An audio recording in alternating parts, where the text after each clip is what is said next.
Well, we like to do a lot of cover music, so we found another cover group I've actually been looking at for quite a while called the Lexington Lab Band. Yes. Yeah. You heard of them? I've heard of them. I've seen a couple other videos, and from what I've seen, they're really good. Yeah, I'm finding them really good. I like covers to be true covers and um, just doing the important things of a song, for me at least. Yeah. Not like capturing the time somewhat, but what I found with them is that the lineup changes quite a bit. Hmm. It's not a sort of a set band. Where I find them lacking is the lead vocals. Okay. They seem to go with a vocalist for a while and then switch. Um, so I'll be interested. This is a classic James Gang tune from way back when they were playing with the Who and Tommy. Yeah. This is Funk 49. Love it. It's late 60s. So we'll see how they do with this one. This is Joe Walsh, at his most grindiest. And, It's a great song. I mean, I've always loved Funk 49.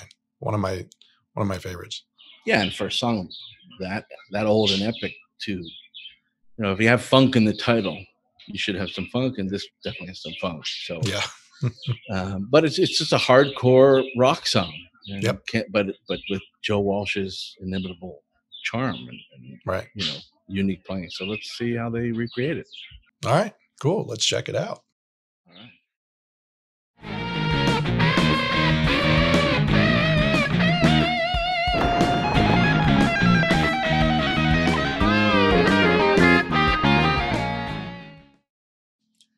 All right. Funk 49 by the Lexington Lab Band.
So that's how you do a cover song.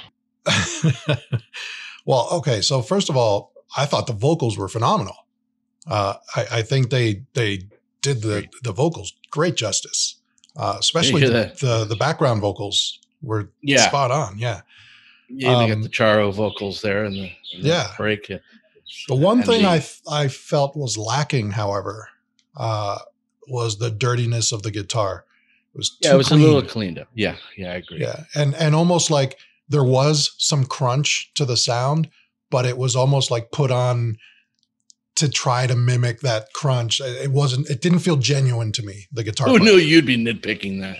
Yeah, it could be me. But no, I agree with you on that. The very first note, you're going to notice that right away. Like it's really dirty in the original. And it's sloppy. It's sloppy. Joe at his drunkest, but it works. It's classic. He wasn't sloppy. The Lexington Lab Band, he didn't play it sloppy enough. No, I know, and you kind of need to. Yeah, exactly. That's the only thing. The only nitpick I have is that I felt the guitar was a little too tame and needed a little more dirtiness, sloppiness. That was the charm of Funk 49 for me, was his Joe Walsh's kind of drunken sloppiness, which makes that song it propels it a little bit more. Yeah, I agree with you. What I found that what took me off of dwelling on that was the bass player. Oh my God! Yes, their mix was very bass centric, and it's not in the song, but I liked it because he was very good. Oh man, he was. Yeah, no, I've always loved. Yeah, no, totally. I've always loved the bass in that song. It's a great bass line. Definitely more accentuated here. And that might be the same for them, that they realize, it's such a great, but why do they kind of hide in the mix a little bit? But that was done back then. Yeah. And so that made it a little better. Actually. Yeah, no, absolutely. So, the bass was perfect. It was great. And like I said, the vocals blew me away. I actually was surprised. I wasn't expecting vocals to be great on this one for some reason. Yeah, nothing against these guys, because they generally do a really great job, and I encourage you to check out we present bands. There's so many cover bands. We present ones that we know are good, and we want you to check out and want to bring to light. Yes. So they're great.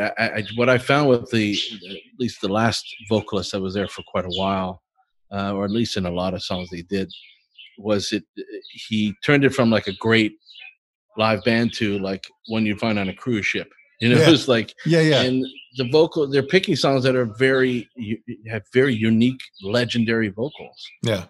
This being no exception, and so to have that be your weak link, when the singer was so key, right? It's like you don't have a Zeppelin cover band and later on find a Robert Plant that'll do.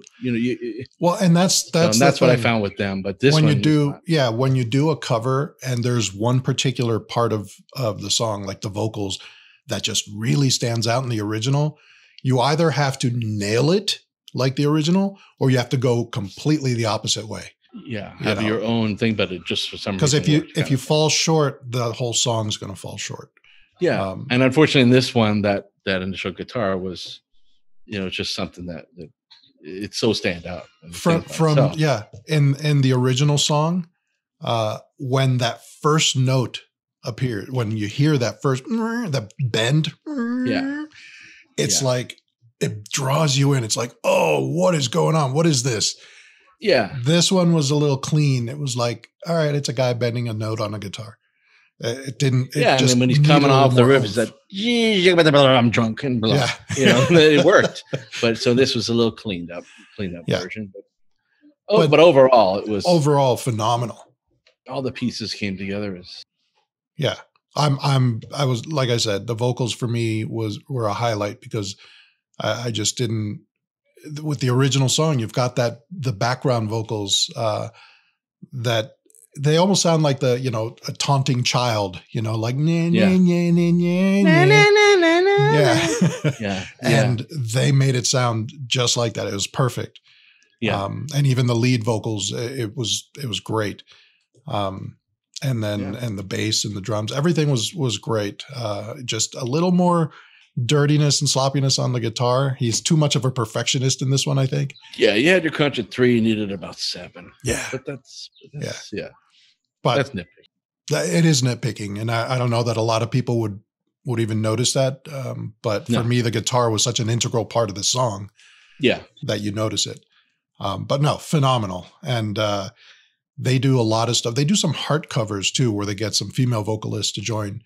And they're just really good musicians. Yeah, see, I can see covering Heart in the 80s. Heart didn't write their music in the 80s. They were just making money. But could you do Heart in the 70s? That's another discussion. But I would be interested in seeing that. So let's find out for next time. Yeah, definitely. In the meantime, listen to some Lexington Lab Band. Check out their YouTube channel. Definitely find some great hits that you loved for years and want to hear a cool version of it. Yeah. Hey, if you like this, hit like, hit subscribe, and don't forget to hit that little bell so you get notified whenever we come out with new awesome rock. All right. Until next time, keep rocking.